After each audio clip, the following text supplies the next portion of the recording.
صباح الخير، ازيكم عاملين ايه؟ كل سنة وانتم طيبين بمناسبة السنة الجديدة، وربنا يجعلها سنة خير وسعادة يا رب على كل الناس وعلى أمة محمد جميعا يا رب. عملت طاجن اللحمة بالبصل، كان حلو قوي وهقولكوا طريقته ازاي، وكان سهل يعني مخدش مني وقت. جبت لحمة وقطعتها لقطع متوسطة. وجبت حلة. حطيت فيها حتة سمنة ونزلت فيها باللحمة. سوري. هنا قطعت كمية اللحمة كلها اللي عندي لقطع متوسطة كده، وجبت الحلة اهو يا دوبك معلقة سمنة بس كبيرة كده، وهنزل فيها كان الراجل حاطط لي حتت كده سمين. حطيتها فيها تنزل كل الإيدام بتاعها والسمين بتاعها مع السمنة، وبعد كده هنزل بقى باللحمة. أول ما تنزل الإيدام بتاعها على طول الحتت اللي أنا حطيتها دي، هنزل بقى باللحمة على طول عشان كلها تتشوح كده مع بعض مع السمنة والإيدام بتاع السمين، بيديها طعم حلو قوي. هنا نزلت بكمية كل كمية اللحمة اللي معايا، هفضل اقلب فيها لحد ما تاخد لون ذهبي كده. وجبت 3 بصلات كبار قطعتهم جوانح. يعني مدورين دولت انا هرجع اقسمهم تاني 2. لا حول ولا قوة الا بالله. لو اول مرة تشوفوني اضغطوا شير ولايك وسبسكرايب للقناة، واللي يعمل الطاجن يقولي في الكومنتات كان طلع طعمه ايه ويقولي تجربته فيه يعني.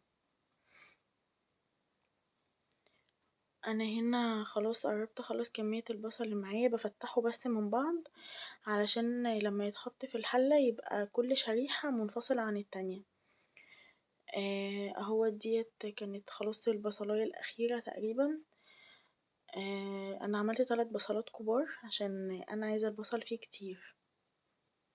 طبعا البصل بقى لما ينزل على اللحمة وبينزل بقى ميته مع اللحمة ويستوي معاها وكده بيديلها طعم تحفة، والريحة كمان كانت جميلة جدا. اتمنى تجربوه. خلاص ديت بقى كانت 3 بصلاية انا قطعتها جوانح. هي بقى الجوانح دي اول ما بتنزل في الحلة وتتقلب كلها بتفتح من بعضها. خلصت البصل كله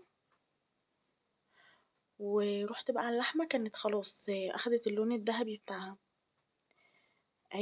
دي درجة الذهبي اللي انا عايزاها. طبعا كنت من وقت للتاني كده بقلبها عشان كلها تبقى نفس اللون. هنزل بقى عليها بالبصل وهفضل اقلب يعني هقلب البصل، انا عايزاها كلها على نار عالية، ما توطوش النار خالص. انا البصل مش هيتحمر، البصل يا دوب يعني هينزل المية بتاعته، هيدبل بس. انا مش عايزة البصل يتحمر. اول ما يدبل هنزل بالمية على طول في اللحمة. اهي بصوا شكل اللحمة. هفضل برضو اقلب في البصل لحد ما يدبل كده. خلاص هو كده اصلا كان دبل معايا، وهنزل بمية مغلية. طبعا اللحمة اول ما هتستوي انا هسويها سوا كامل. يعني خلاص كده انا كنت معلية النار لحد ما اتحمرت وحطيت البصل، هوطي بقى النار، واول ما تستوي سوا كامل هنزل عليها بفلفل اسمر وملح. يعني الفلفل الاسمر والملح بعد ما تستوي، واخليها تاخد غلوة. وخلاص كده هي كانت استوت والفلفل الاسمر والملح اتحطوا فيها، وحطيتها في البرام. هدخل البرام دوت على درجة يعني مش درجة حرارة، على نار متوسطة يعني. هكون مسخنة الفرن طبعا قبلها وعلى نار متوسطة، وبعد كده هدي الفرن والنار تبقى متوسطة، وادخله لحد ما الوش يبقى بالشكل ده كده. انا مش هفتح الشواية، انا عايزة الفرن بس مش عايزة الشواية. سيبته لحد ما بقى بالشكل ده واتحمر كده كله من فوق. جربوه بألف هنا وشفا عليكم.